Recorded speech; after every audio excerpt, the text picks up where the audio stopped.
क्या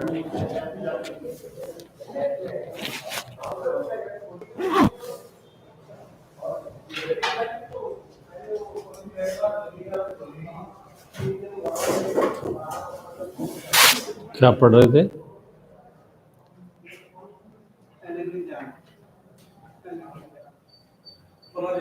लैंगिक आ गया था शायद। पुनर्योजी प्रकार का लैंगिक जनन, आनुवंशिक पुनर्योजी प्रकार का लैंगिक, ये हेडिंग डाली थी अपन ने, शायद हेडिंग डाली थी ना। हाँ, तो जेनेटिक रिकम्बिनेशन टाइप, ये हेडिंग थी थर्ड वाली।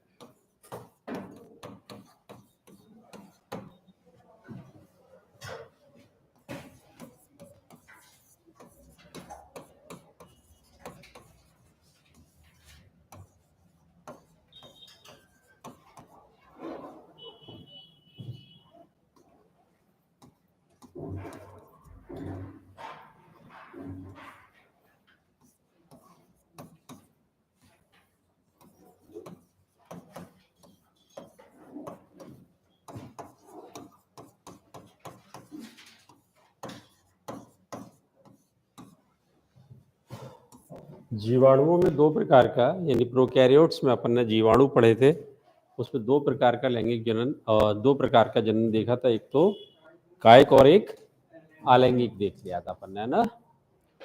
और फिर मैंने कहा था कि प्रोकैरियोट्स में, यानी बैक्टीरिया में, सेक्सुअल रिप्रोडक्शन नहीं पाया जाता। ये वर्ड याद है ना।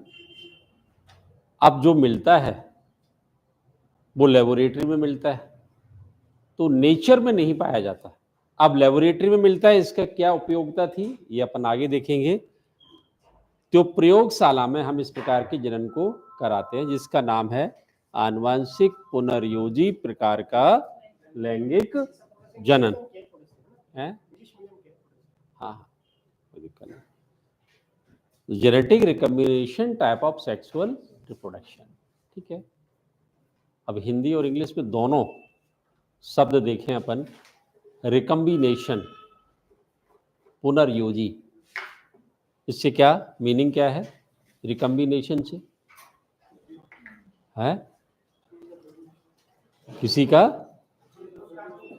आनुवंशिक है, जेनेटिक है, तो डीएनए का जुड़ना, one cell to another cell, यानी एक सेल का डीएनए है वो दूसरी सेल के डीएनए के साथ जुड़ेगा, उसको हम कहेंगे रिकम्बाइन, और वो सेल बन जाएगी रिकम्बिनेंट, पुनर्योजी।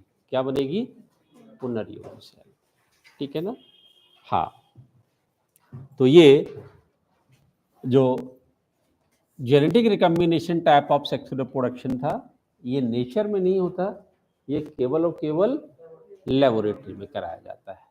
क्योंकि आपको पता है प्रोकैरियोट में जितने भी एग्जाम्पल हैं उसमें कहीं भी सेक्सुअल रिप्रोडक्शन की प्रेजेंस नहीं मिलेगी, ठीक है ना। तो ये साइंटिस्ट के द्वारा कराया हुआ है, और ये 3 प्रोसेस है। फर्स्ट, जिसको हम कहते हैं कंजुगेशन,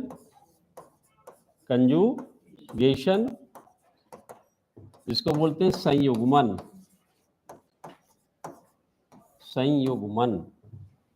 दूसरी प्रोसेस है ट्रांसफॉर्मेशन,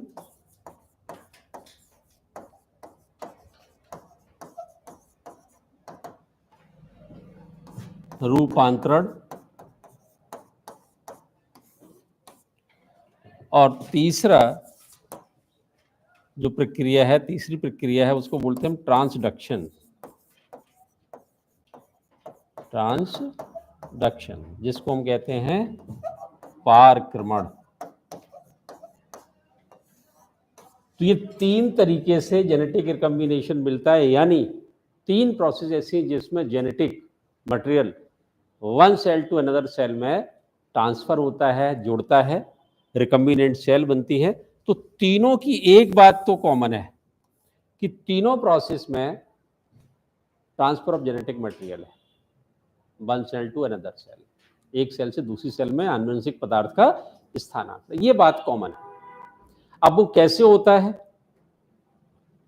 तो कंजुगेशन एक अलग प्रोसेस है, ट्रांसफॉर्मेशन एक अलग प्रोसेस है, लेकिन कॉमन क्या है, आनुवंशिक पदार्थ का transfer, genetic transfer of genetic material, ठीक है ना, ये कॉमन बात है।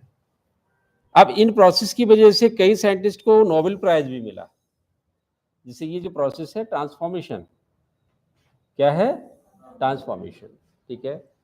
इस एक्सपेरिमेंट से ये प्रूव हुआ था कि DNA is the genetic material. क्या प्रूव हुआ था कि डीएनए एक आनुवंशिक पदार्थ है, ये प्रूव हुआ था। ये ध्यान रखें कि इस एक्सपेरिमेंट से ये प्रूव हुआ था कि डीएनए एक आनुवंशिक पदार्थ है। दूसरा एक्सपेरिमेंट था मेजल्सन और स्टॉल का, वहां से भी प्रूव हुआ था कि डीएनए नहीं, तो उससे पहले हम प्रोटीन को ही आनुवंशिक पदार्थ मानते थे, क्योंकि 60% 40%, 60% होती है प्रोटीन, 40% होता है डीएनए, तो प्रोटीन की मात्रा ज्यादा थी, तो बहुत पहले यही माना जाता था कि प्रोटीन ही आनुवंशिक पदार्थ है जो ट्रांसफर होती है। लेकिन इस एक्सपेरिमेंट से क्लियर हुआ कि डीएनए एक आनुवंशिक पदार्थ है, ठीक है। ग्रिफिथ का एक्सपेरिमेंट था। अब सबसे पहले हम इस प्रोसेस पे चलते हैं, कंजुगेशन पे। किस पे, कंजुगेशन पे। कंजुगेशन की जो खोज थी, डिस्कवरी ऑफ कंजुगेशन, होता क्या है कंजुगेशन, पहले तो अपन ये समझ लें क्या प्रोसेस है कंजुगेशन की, इस टर्म से क्या मतलब है।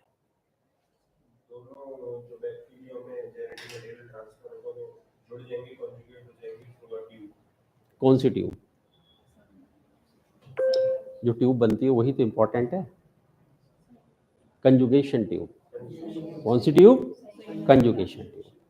और आपको पता है कंजुगेशन ट्यूब किससे बनी थी,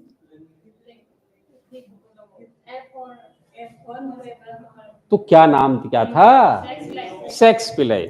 आप, मैं फर्स्ट और एफ नहीं पूछ रहा हूं, फर्स्ट और रेट नहीं पूछ रहा हूं, मैं उसका नाम पूछ रहा हूं। तो सेक्स पिलाई होंगे जब ही क्या बनेगी, कंजुगेशन ट्यूब बनेगी। यानी इस प्रोसेस में देखें तो फिजिकल कांटेक्ट है सेल टू सेल का, दो स्ट्रेन है, ठीक है, ई कोलाई के, किसके, ई कोलाई के। यानी अगर हम इस प्रोसेस को देखें तो ये पूरी प्रोसेस ई कोलाई पर डिपेंड है। ई कोलाई पे सारे एक्सपेरिमेंट कर लें, एस्क्रिशिया कोलाई, यानी सबसे ज्यादा एक्सप्लॉइटेड, अगर अपन कहें सबसे ज्यादा यूज में आने वाला ह्यूमन काइंड में ई कोलाई के सबसे ज्यादा यूज हुआ है, सबसे ज्यादा इसको एक्सप्लॉइट किया है साइंटिस्ट ने, कि इसके हर एक जीन के बारे में जो है वो जानकारी है, तो इसको ही यूज कर लेते हैं। और ह्यूमन काइंड में जितने प्रोडक्ट बने हैं वो ई कोलाई से बने हैं, तो एक आध तो आपको भी याद है, कौन से, हाँ बोल, सही तो बोला है, आओ, क्या बोला था, मुझे लगा इंसुलिन बोला तूने, इंसुलिन ही तो है, क्या है, इंसुलिन जो बनाया जाता है अब वो ई कोलाई से प्राप्त करते हैं अपन, ह्यूमन ग्रोथ हार्मोन भी ई कोलाई से प्राप्त करते हैं, ठीक है ना। तो ई कोलाई का बहुत ज़्यादा यूज हमें देखने को मिलता है। तो कंजुगेशन की जो डिस्कवरी थी वो ई कोलाई पे की गई थी, और की किसने थी, लेडरबर्ग व टॉटम ने, लेडरबर्ग व टॉटम ने, इन्होंने ये ई कोलाई पर इसको डिस्कवर किया था, लेडरबर्ग व टॉटम ने, ठीक है। अब इनके पास ई कोलाई में दो टाइप के स्ट्रेन थे, एक स्ट्रेन थे जो जिसमें एक्स्ट्रा डीएनए था, और एक स्ट्रेन ऐसा जिसमें एक्स्ट्रा डीएनए नहीं था। तो जिस कोशिका में, मैंने अभी आपको थोड़े एक दो दिन पहले बताया, जिस कोशिका में extra DNA, extra chromosomal DNA है, उसको क्या बोला था अपन ने, प्लाज्मिड। क्या बोला था, प्लाज्मिड, है ना। फिर उसके बाद एफ फैक्टर, आर फैक्टर, जो भी है वो एक फैक्टर की तरह है, लेकिन उसको अपन जो टर्म देते हैं वो प्लाज्मिड है, उसको एज ए वेक्टर यूज करते हैं, ठीक है ना। तो एक सेल में प्लाज्मिड था, एक सेल में प्लाज्मिड नहीं था। जैसे देखते चले, ये बैक्टीरियल सेल, इसमें इसका अपना डीएनए, सर्कुलर डीएनए, और ये एक्स्ट्रा डीएनए, यानी इसमें आर फैक्टर, कॉल फैक्टर कोई सा भी हो सकता है, एफ फैक्टर हो सकता है। तो ये तो इसका मेन डीएनए हुआ, और ये एक्स्ट्रा डीएनए जिसको हमने नाम दिया था प्लाज्मिड। तो जिस सेल में प्लाज्मिड होता है उस सेल को हम डोनर सेल कहते हैं। क्या कहते हैं? Donor cell. डोनर कहें, प्लस सेल कहें, या मेल टाइप सेल कहें। क्या कहें? मेल टाइप सेल कहें। दूसरी सेल जो है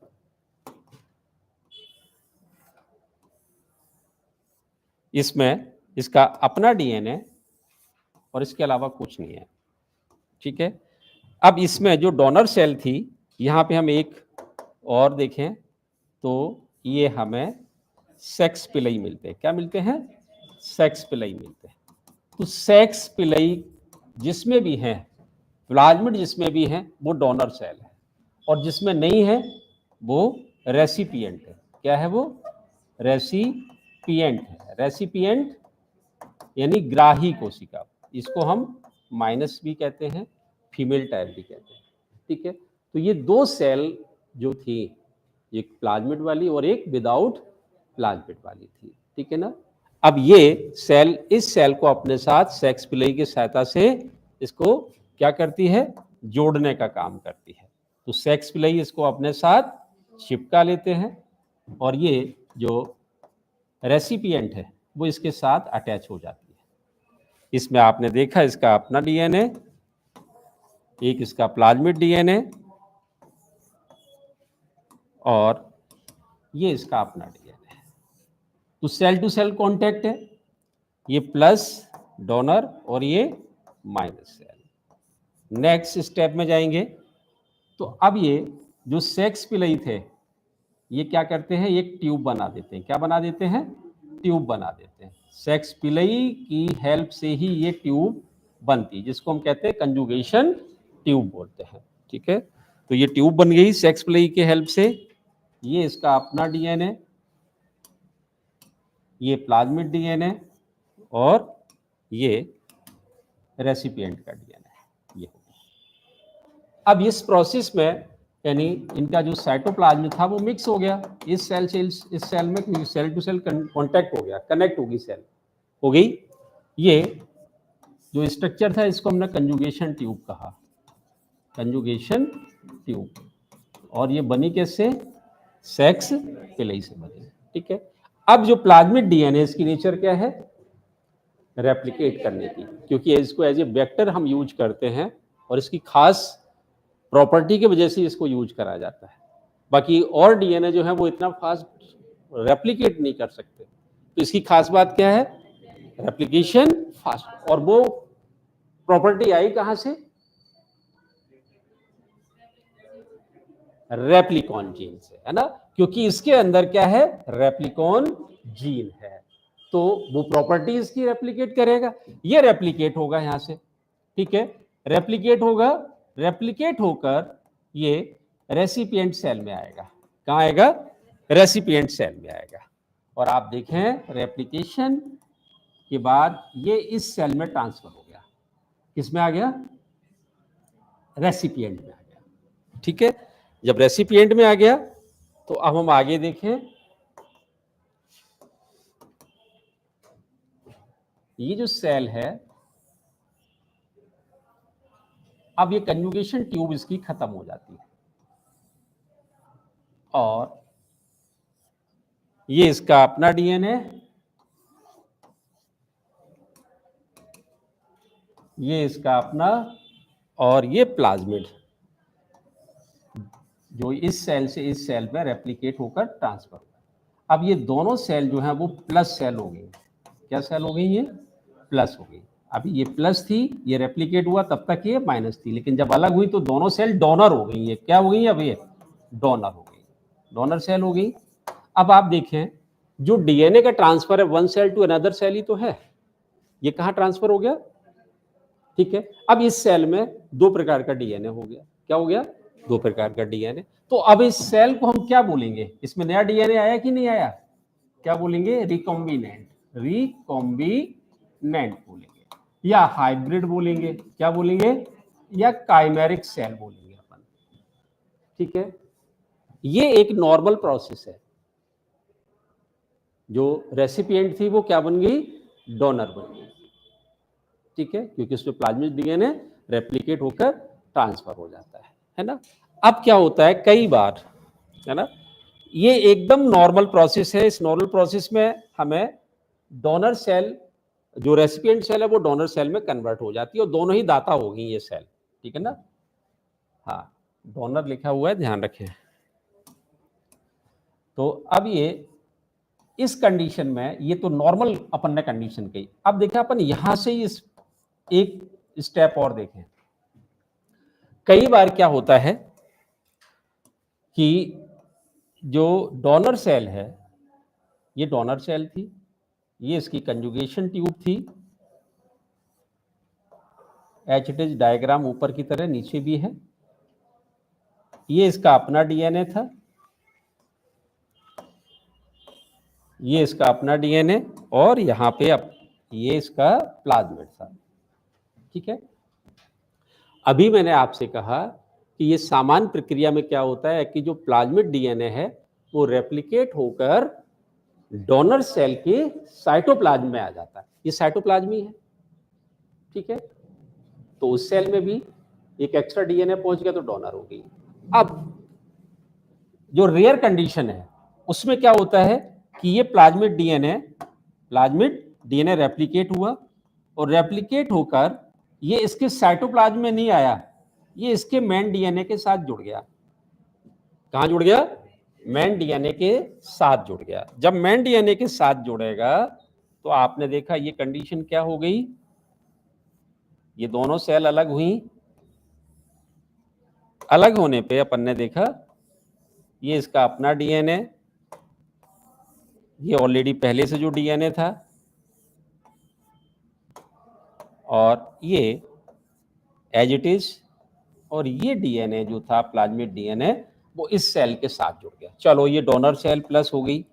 अब हम इसको डोनर नहीं कहेंगे, डोनर से ऊपर भी कहेंगे अपन, ठीक है। अब ये सेल जो बन गई वो हो गई HFR cell, high frequency recombinant. अभी तक अपन इसको प्लाज्मिड कह रहे थे, अब हम इसको कहेंगे एपिसोम। क्या बोलेंगे, एपिसोम। तो एपिसोम क्या होता है, जब प्लाज्मिड डीएनए मुख्य डीएनए के साथ अटैच हो जाता है तब वो एपिसोम कहलाता है। क्या कहलाता है, और जब वो अलग होता है तो प्लाज्मिड कहलाता है। प्लाज्मिड टर्म जो था लेडरबर्ग ने दिया था और एपिसोम टर्म जो था जैकब और बॉलमैन ने दिया था। बात समझे। तो ये जो कंडीशन हमें देखने को मिली, एचएफआर क्या है, high frequency recombinant cell. H का मतलब हाई, एफ का मतलब फ्रीक्वेंसी, आर का मतलब रिकम्बिनेंट, उच्च आवृत्त वाली पुनर्योजी कोशिका, जो कि डोनर सेल की तुलना में, किसकी सेल में, डोनर सेल की तुलना में 1000 गुना ज्यादा जनन क्षमता वाली होती है, ठीक है। तो ये तो एक नॉर्मल कंडीशन, और ये कंडीशन थोड़ी हटके हो जाती है क्योंकि प्लाज्मिड डीएनए इसके साथ जुड़ गया, वहां तो साइटोप्लाज्म में चला गया, दोनों डोनर हो गई। लेकिन अब यहां क्या बन गई, एचएफआर। तो ये दाता कोशिका से भी बहुत ज्यादा पावरफुल कोशिका हो जाती है, यानी अपन ने कहा 1000 गुना ज्यादा पावरफुल है ये in comparison to donor cell, समझे, ठीक है। तो अब इसमें अपन को बात यही है कि डीएनए का ट्रांसफर जो है one cell to another cell कैसे हुआ, ठीक है ना, किस प्रोसेस के थ्रू हुआ। जो प्लाज्मिड डीएनए है उसका रूप कैसे बदलता है, जुड़ जाता है तो एपिसोम हो जाता है, और अलग होता है तो प्लाज्मिड होता है। और एपिसोम जहां बन गया जिस सेल में, वो एचएफआर कोशिका होगी। क्या हो गई, एचएफआर कोशिका। और यही कोशिका जब हम आगे बात करेंगे, आपके उसमें नहीं है, कोर्स में नहीं है, उसको हम बोलते हैं सेक्स डक्शन। क्या बोलते हैं, यानी यही प्लाज्मिड जब इसके साथ अलग होगा मेन डीएनए के साथ, तो कुछ जीन्स अपने साथ ये जोड़ लेता है जो प्लाज्मिड डीएनए है, और ये जीन दूसरी अन्य कोशिका में ट्रांसफर हो जाती है, जो कि सामान्य बात नहीं है। यहां तो ये ट्रांसफर सीधा हुआ, ये डीएनए कहां हो रहा है ट्रांसफर, अकेला प्लाज्मिड हो रहा है ना। अब अगर इसके साथ जुड़ा है तो अब इसके साथ ये हटेगा, हटने पे क्या होगा कि अपने साथ ये कुछ जीन्स जो हैं वो मेन डीएनए की जोड़ लेता है, ये मेन डीएनए की जीन्स आ जाती है और ये ट्रांसफर होती है दूसरी अदर सेल में, रेसिपिएंट सेल में, तो वो सेल फिर सेक्स डक्शन, वो प्रोसेस जो है वो सेक्स डक्शन कहलाती है, लैंगिक क्रमण कहलाती है। क्या कहलाती है? लैंगिक क्रमण कहलाती है। ठीक है, तो ये तो कंजुगेशन की प्रोसेस थी जिसमें अपन ने सेल टू सेल कांटेक्ट देखा, डोनर और रेसिपिएंट सेल के बीच में प्रोसेस को देखा, डीएनए एक सेल से दूसरी सेल में कैसे जाता है और कैसे रिकम्बिनेंट सेल हमें देखने को मिलती है। तो रिकम्बिनेंट तो ये भी है, लेकिन ये हाई पावर वाली कैसी है, जो कि कभी कभार बनती है, और जबकि ये नॉर्मल कंडीशन है। अब ये क्यों किया साइंटिस्ट ने ऐसा, तो लेबोरेटरी में क्यों करा, उनको क्या आवश्यकता थी? तो ये बहुत पुराने मेथड है, ठीक है ना। 90s के दशक में जब दूसरी तकनीक नहीं थी, आज हम डायरेक्ट जीन ट्रांसफर करते हैं। क्या करते हैं? डायरेक्ट जीन ट्रांसफर करते हैं, और उनके अपने पास अच्छे अच्छे मेथड्स हैं, पहले नहीं थे। तो हम जीन का ट्रांसफर थ्रू बैक्टीरिया करते थे। क्या करते थे? थ्रू बैक्टीरिया, कि भाई इसके अच्छा जीन है, इस जीन को हमें दूसरी बैक्टीरिया, जैसे ई कोलाई को जेनेटिकली इंजीनियर्ड किया है, उसको उसमें जीन डाले हैं, बैसिलस थुरिंजिएंसिस के जीन अपन ने डाल दिए कॉटन में। किसमें डाल दिए? कॉटन में डाल दिए। तो वो माइक्रोब्स के थ्रू ही तो है। किसके थ्रू है? माइक्रोब्स के थ्रू।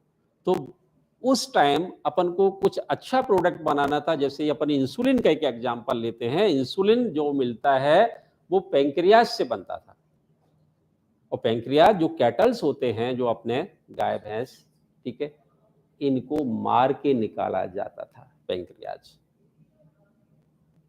ह्यूमन का तो नहीं निकाल सकते, ठीक है ना।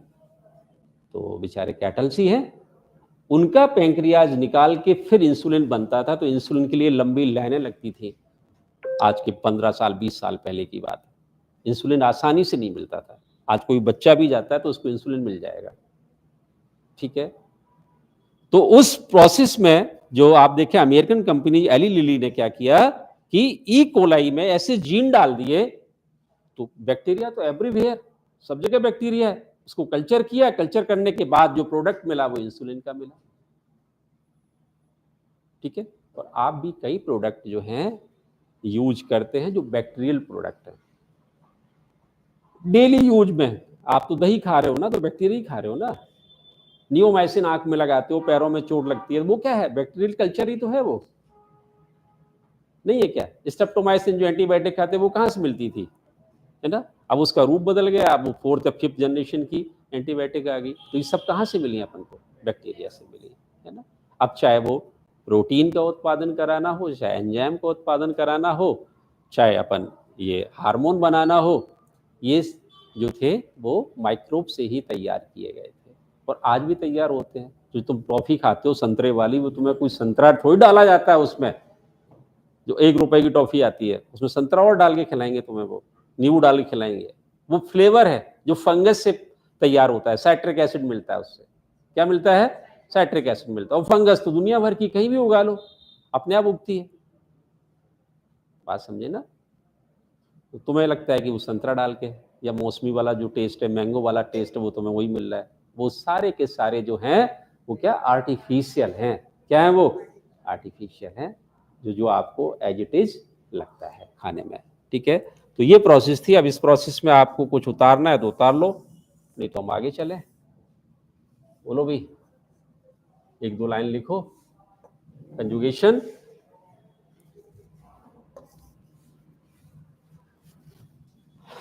The discovery of conjugation by Lederberg and Tatum, संयुग्मन की खोज लेडरबर्ग व टॉटम ने ई कोलाई जीवाणु पर की थी।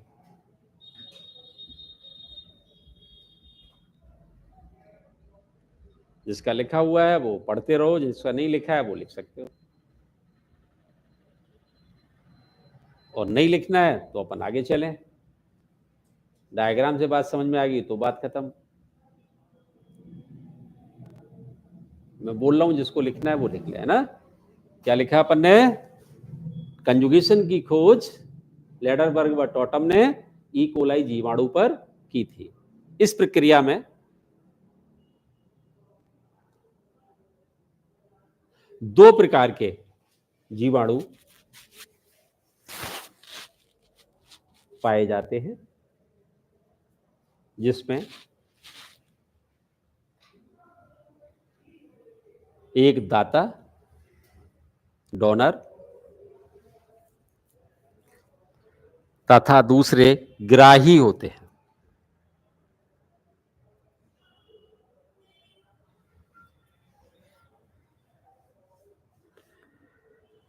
डोनर सेल में, दाता कोशिका में अतिरिक्त गुणसूत्रीय डीएनए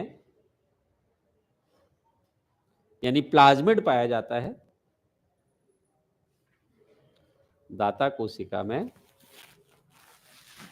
प्लाज्मिड उपस्थित होता है और लिंगी रोम पाए जाते हैं, सेक्स पिलाई पाए जाते हैं।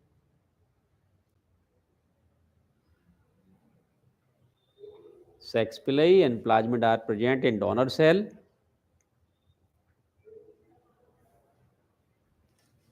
जबकि ग्राही कोशिका में रेसिपिएंट सेल, इन रेसिपिएंट सेल, ग्राही कोशिका में ये अनुपस्थित होते हैं।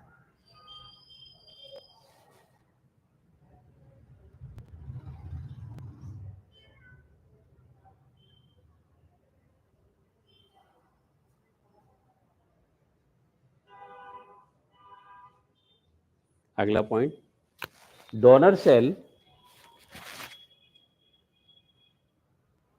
सेक्स पिलई की सहायता से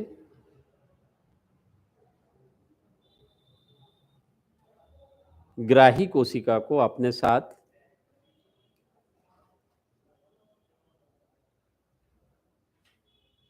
जोड़ लेती है या चिपका लेती है।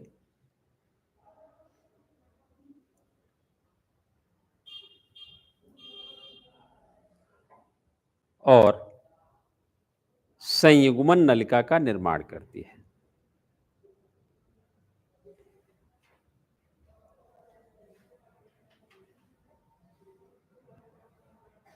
कंजुगेशन ट्यूब बनाती है। डोनर सेल में उपस्थित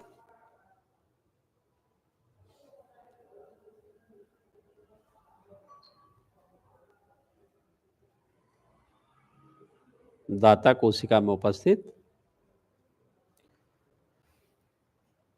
प्लाज्मिड, एफ कारक भी बोलते हैं इसको, फर्टिलिटी फैक्टर, प्रतिकृति करके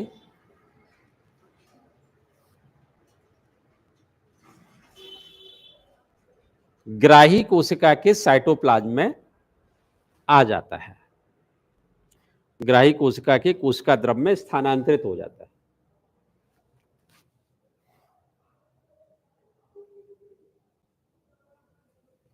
अब ये दोनों कोशिकाएं डोनर सेल कहलाती है।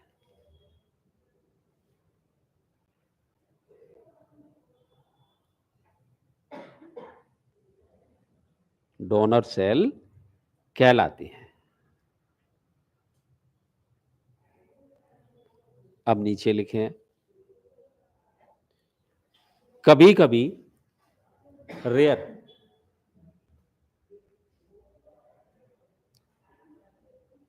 प्लाज्मिड डीएनए रेप्लिकेट होकर प्रतिकृति करके ग्राही कोशिका के रेसिपिएंट सेल के मेन डीएनए के साथ, मुख्य डीएनए के साथ संलग्न हो जाता है।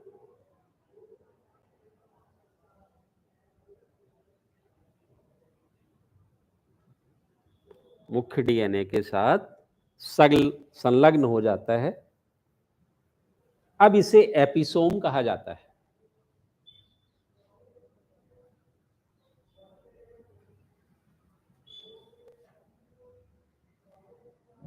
अब इसे एपिसोम कहा जाता है। एपिसोम की खोज Jacob and ballman Jacob and ballman ने की थी, ई कोलाई पे की थी।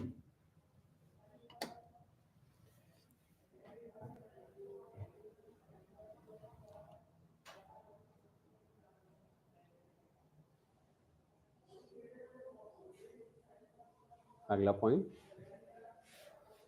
एपिसोम वाली कोशिका HFR कोशिका, HFR कोशिका कहलाती है high frequency recombinant.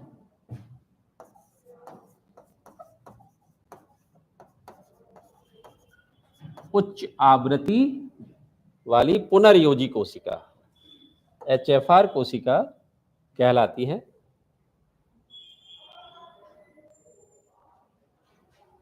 HFR cell कहलाती है। नेक्स्ट पॉइंट, ये HFR कोशिका, अगले पॉइंट में HFR कोशिका डोनर सेल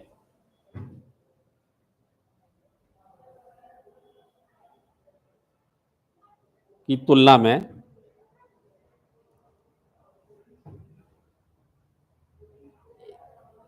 1000 टाइम्स 1000 गुना ज्यादा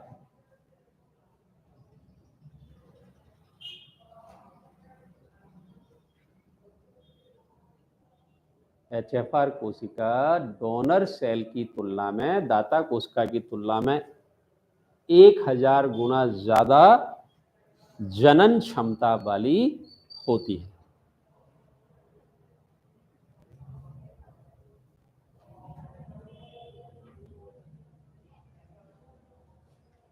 ठीक है, तो ये प्रोसेस थी कंजुगेशन की। किसी को बनाना है या बना लिए तो ठीक है, और बना लिए तो अपन दूसरी पॉइंट पे चलें। समझने के लिए बना रहे हो, बनाओ।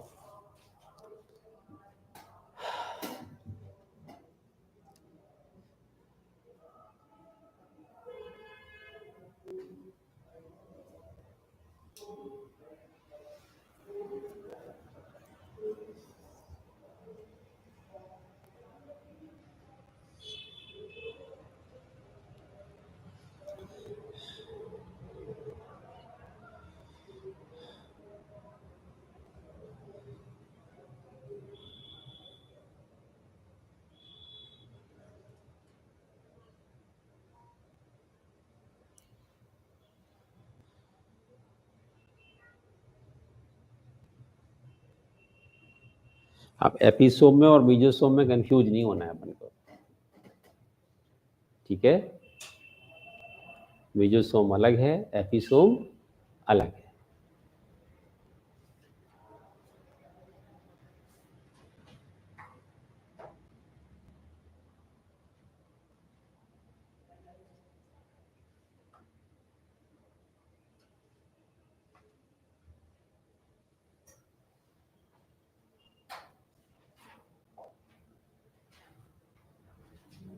हो गया। हाँ, अब हम आ गए ट्रांसफॉर्मेशन पे, यानी दूसरा जेनेटिक रिकम्बिनेशन जो है वो ट्रांसफॉर्मेशन है, जिसको रूपांतरण अपन कहते हैं।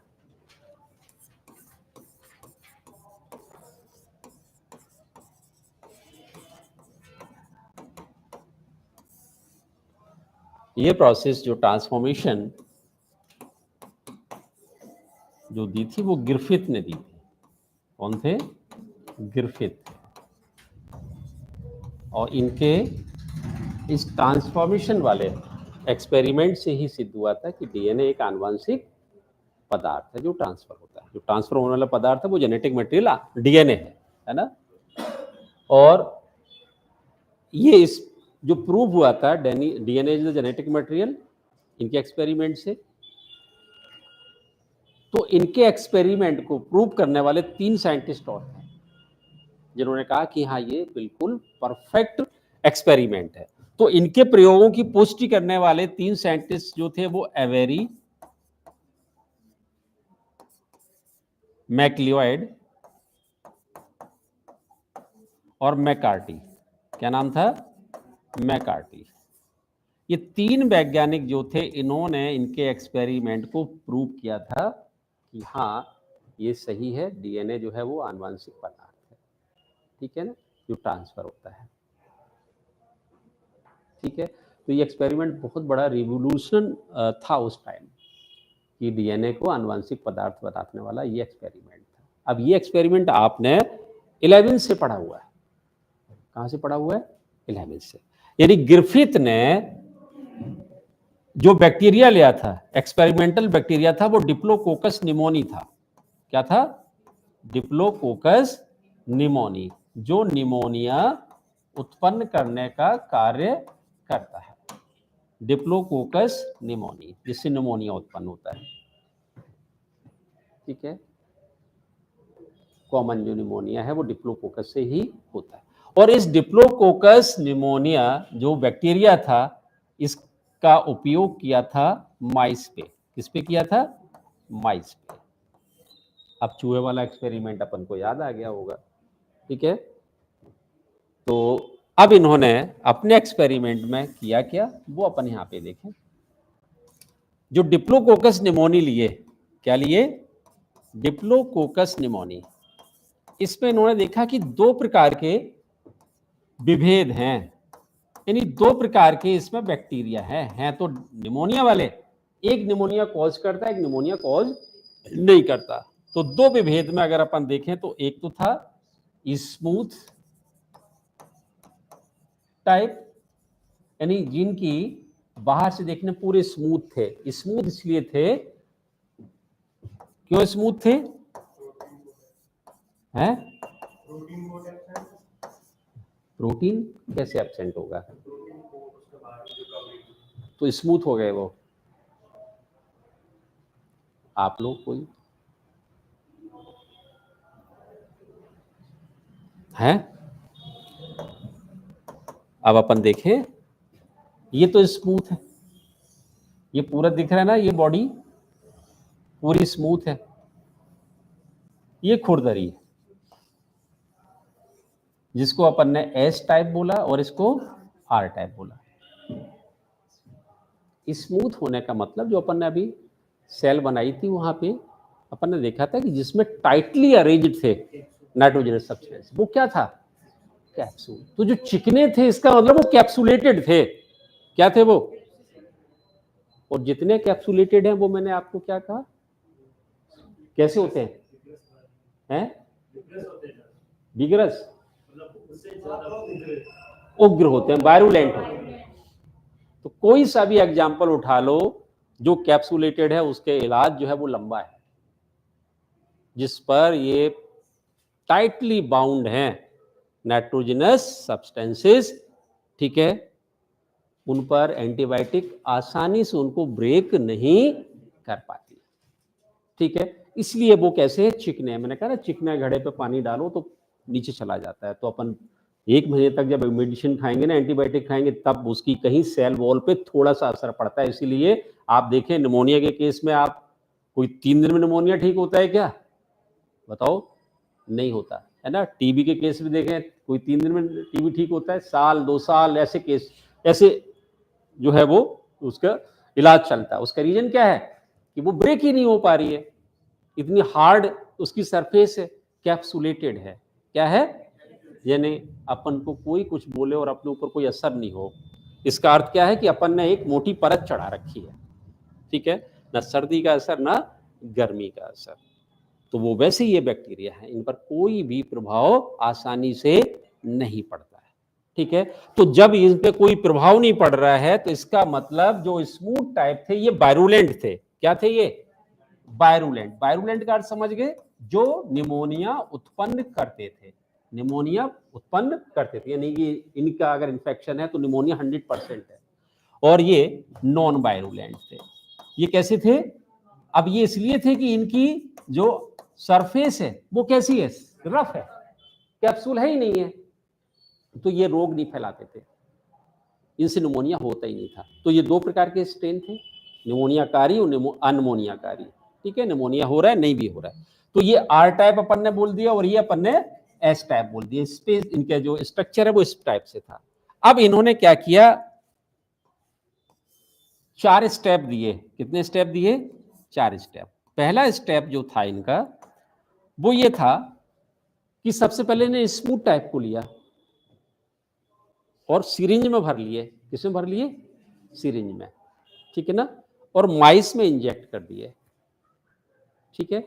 तो एस टाइप यानी स्मूथ टाइप, समझ जाएंगे ना, एस टाइप इंजेक्टेड इनटू माइस, यानी इन्होंने एस टाइप जो लिए और वो माइस में लगा दिए।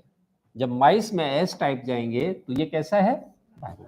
तो माइस को निमोनिया हो गया और उसका तो कोई इलाज कराने वाला है नहीं, इसको पता है निमोनिया हुआ, ठीक है। दूध देने जानवर हैं उनको तो अपन वो भी कर लेते हैं, बाकियों को कोई मतलब ही नहीं है, ठीक है। तो उसकी डेथ हो गई। ये एक्सपेरिमेंट है, ये अपन निमोनिया वाले लगाए तो निमोनिया तो हो गई होगा उसको, उसकी डेथ हो गई। अब हमने दूसरे स्टेप में आर टाइप लिए। कौन से लिए? R type. आपको पता है रफ टाइप है, इंजेक्टेड इनटू माइस। माइस, अब ये अंदर जाएंगे तो इनका कोई असर ही नहीं है, माइस लाइव, कोई असर नहीं हुआ, ठीक है। अब हमने थर्ड स्टेप में एस टाइप लिए और इनको हीट किल्ड किया। क्या किया? हीट गर्म कर लिया इनको, हीट किल्ड किया और इंजेक्टेड इनटू माइस। और उसके बाद गर्म करने के बाद हमने माइस में ये प्रिविस्ट करा दिए, माइस में डाल दिए इंजेक्शन के थ्रू, ठीक है। गरम यानी एस टाइप वायरुलेंट था ना, लेकिन इसको जब गरम कराया तो माइस मरी नहीं, माइस लाइव, ठीक है। फोर्थ स्टेप में अपन देखें तो इसमें क्या हुआ कि हमने एस टाइप जो हीट किल्ड थे, कैसे थे? हीट किल्ड थे, गरम करे हुए थे, हीट किल्ड, प्लस अब जो आर टाइप थे जिनसे माइस को कोई फर्क नहीं हुआ था, दोनों को मिक्स कर लिया इंजेक्शन में, सिरिंज में, और मिक्स करके इनको माइस में लगा दिया। बहुत पुराना एक्सपेरिमेंट है, ठीक है, आपको याद आ रहा होगा, माइस डाई। अब आप देखो, जब एस टाइप हमने हीट किल्ड करके लिए तो माइस मरी नहीं थी। आर टाइप जब अपन ने अलग लिए थे तो भी माइस लाइव थी, मरी नहीं थी। लेकिन हीट किल्ड यानी कि जो नॉन वायरुलेंट हो चुका था, R type non virulent already है, जब दोनों को मिक्स कर देते हैं तो माइस की डेथ हो जाती है, उसमें निमोनिया बन जाता है। क्या बन जाता है? निमोनिया हो जाता है, ठीक है ना। तो ऐसे कैसे हो गया? कोई है तर्क? कैसे ट्रांसफर हुआ बेटा? एक मिनट यार, एस टाइप हीट किल्ड था ना, इसके पास वो प्रॉपर्टी जो थी इसके जेनेटिक मटेरियल में, वो कैप्सूल बना लेता था। जब आर टाइप के साथ आया ना, तो वो जो उसकी प्रॉपर्टी थी ना, वो डीएनए का मिक्स हो गए, ट्रांसफॉर्म हो गए, उसने कैप्सूल बना लिया। कैप्सूल बन गया तो उसके ऊपर एंटीबायोटिक्स वगैरह है, एंटीबॉडी का असर नहीं कर रही इस वजह से। और थोड़ा सा हल्का सा टेक्निकल और बताओ। प्रॉपर्टी तो है बेटा उसमें, लेकिन ये प्रॉपर्टी जब हमने हीट किल कर दी तो खत्म हो गई, तो माइस लाइव थी। तो ये प्रॉपर्टी वापस कैसे इसने प्राप्त कर ली? जब हीट किल करेंगे तो प्रॉपर्टी खत्म हो गई बेटा, डीएनए खंडित हो गया, टूट गया, टुकड़ों में बट गया। अच्छा, हाँ ठीक है, क्या पता बेटा, बोल तो सही, बोलना तो पड़ेगा, यहाँ नहीं बोलोगे तो जहाँ पढ़ाओगे वहां बोलना पड़ेगा। तो अभी से प्रैक्टिस डाल लो बेटा। हिंट बहुत ही सिंपल है, मैं 2 डायग्राम बना रहा हूँ, 3 डायग्राम, आपके अपने आप समझ में आ जाएगी, ठीक है। यानी आप देखें, जब इसको हमने हीट किल्ड किया तो इसका डीएनए टूट गया, खंडों में टूट गया ना, यानी वो रेप्लिकेट नहीं हो सकता, नहीं हो सकता। तो रेप्लिकेशन के लिए चाहिए क्या? अरे तो जीन उसके पास आएगा कहां से?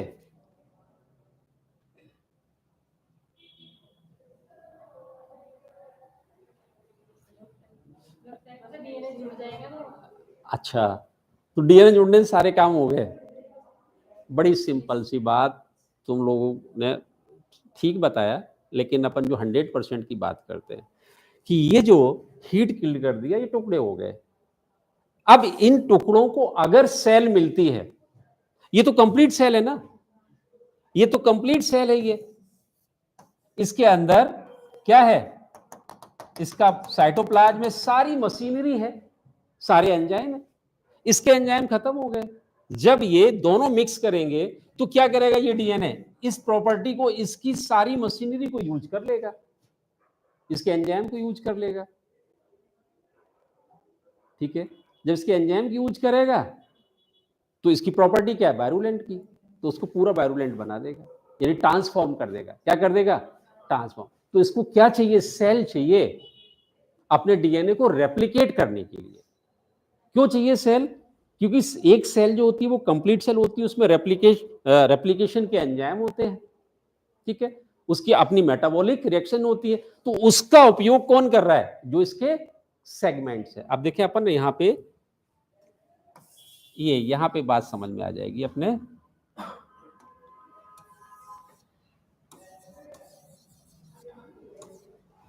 हाँ, अब देखें हमने क्या किया था,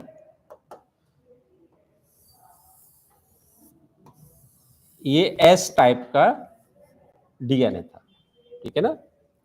इसको हमने गर्म कर दिया। क्या कर दिया, गर्म कर दिया, हीट किल किया। अब हीट किल किया तो इसके डीएनए के खंड हो गए, यानी ये खंडित हो गया। ठीक है, खंडित होने से उसकी सारी प्रॉपर्टी खत्म हो गई। तो अपन ने ऐसा लगाया तो अपने आप ही माइस में निमोनिया नहीं होगा। ठीक है ना, ये सेगमेंटेड डीएनए। अब हमने इसको क्या किया, किसके साथ जोड़ा, आर टाइप के साथ। किसके साथ, आर टाइप के साथ, जो कि रफ सरफेस थी। क्या थी, रफ सरफेस। ये पूरी सेल है और इस सेल में सारी मशीनरी है जो कि लाइव है, अपना काम कर रही है। अब इसका कोई सा भी एक डीएनए का हिस्सा वो आर टाइप के साथ जुड़ेगा। किसके साथ जुड़ेगा, आर टाइप के साथ। मान लो ये एक जीन आ गया जिसको अपन ने एस जीन बोल दिया। क्या बोल दिया, एस जीन बोल दिया। एस का है तो एस जीन अपन ने कहते, जीन क्या है, डीएनए तो है, small fragment of DNA called gene. ठीक है, अब इसकी मशीनरी ये जो है, अब आप देखें ये एक सेल में है। किसमें है, एक सेल में। साइटोप्लाज्म भी है इसके अंदर, तो रेप्लिकेशन के एंजाइम भी है, सब कुछ है इसमें। अब ये अपनी सिंथेसिस कर लेगा। क्या कर लेगा, सिंथेसिस कर लेगा। अब आप देखें ये अगले स्टेप में ये जो डीएनए था जो अपन को व्हाइट दिख रहा है, ये पूरा डीएनए एस टाइप में कन्वर्ट हो जाता है। इसमें कन्वर्ट हो जाता है, क्यों हो जाता है कि जो एस जीन है ये वायरुलेंट है। कैसे है, अपना प्रभाव दिखाते हैं। क्या करते हैं, दिखाते हैं। तो ये पूरा डीएनए जो आर टाइप का था वो कैसे कन्वर्ट हो गया, धीरे धीरे एस टाइप में। तो ये ट्रांसफॉर्म हो गया। क्या हो गया, ये प्रोसेस क्या थी, ट्रांसफॉर्मेशन थी। ठीक है ना। जब ये पूरा एस में कन्वर्ट हो गया तो माइस तो अपने आप ही मर जाएगी, क्योंकि उसको निमोनिया हो जाएगा। क्या हो जाएगा, निमोनिया हो जाएगा। ठीक है ना। तो इतनी सी बात है और कुछ नहीं है कि इसको सेल मिल जाती है डीएनए खंडों को जब आर टाइप के साथ जोड़ते हैं, और उस सेल की मशीनरी को यूज करके ये अपना रेप्लिकेशन और प्रभाव के जो डीएनए होगा, इतना सा डीएनए हो चाहे इतना सा डीएनए हो, उसमें अगर पॉइजन बनाने की क्षमता है तो पॉइजन ही तो बनाएगा वो। तो इसकी प्रॉपर्टी क्या है, वायरुलेंसी की, है ना। यानी अपन एक गिलास पानी में, कांच के गिलास पानी में एक बहुत छोटा सा टुकड़ा रंग का डाल दें, पूरा आपका पानी नहीं रहेगा, वो रंगीन हो जाएगा।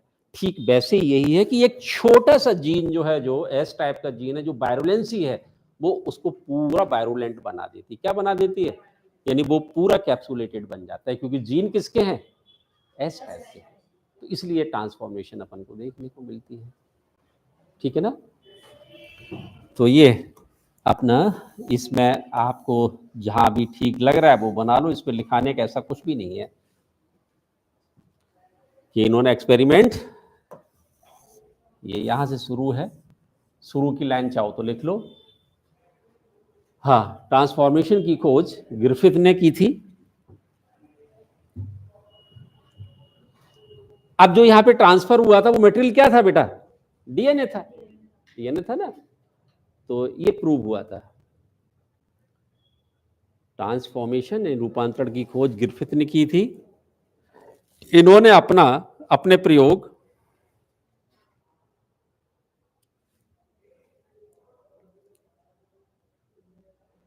डिप्लोकोकस निमोनी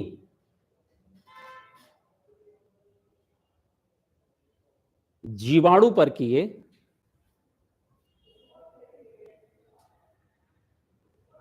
जीवाणु पर किए और इन जीवाणु का उपयोग माइस पर किया था।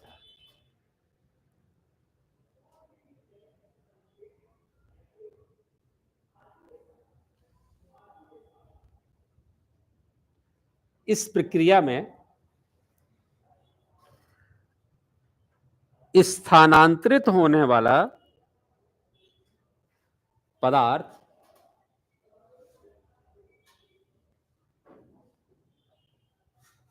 डीएनए था।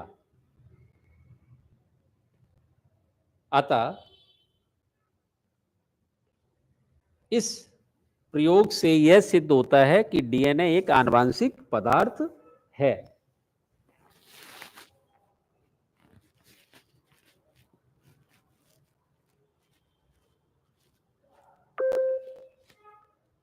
इनके प्रयोगों की पुष्टि तीन वैज्ञानिक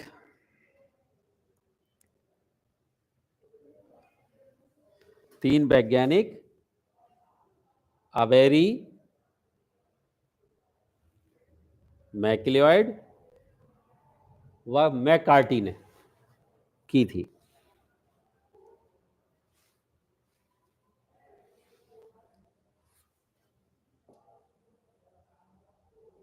मैक्लिओड और मैकार्टी ने की थी। ये इनके स्टेप हैं।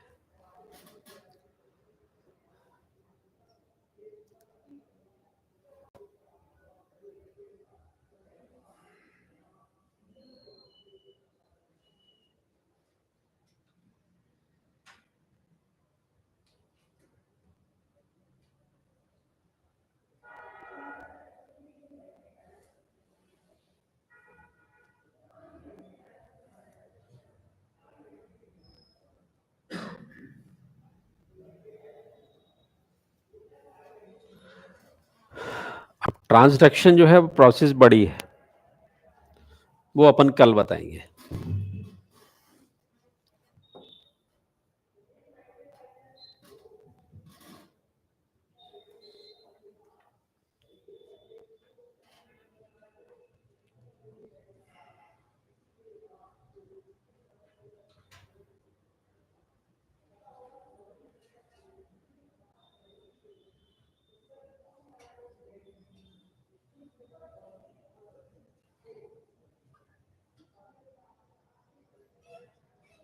डीएनए के साथ जुड़ने मात्र से सिंथेसिस नहीं होती, वहां पे क्या चाहिए अपन को?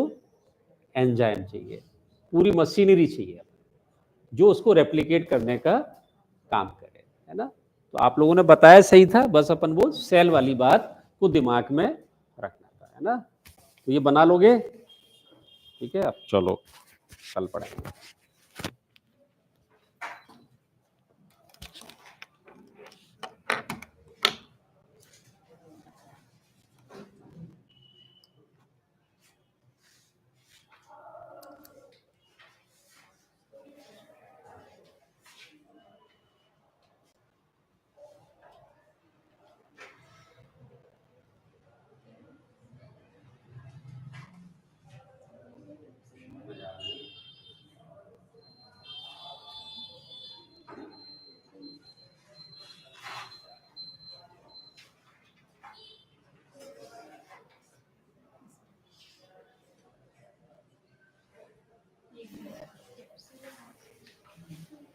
कैसा लगे?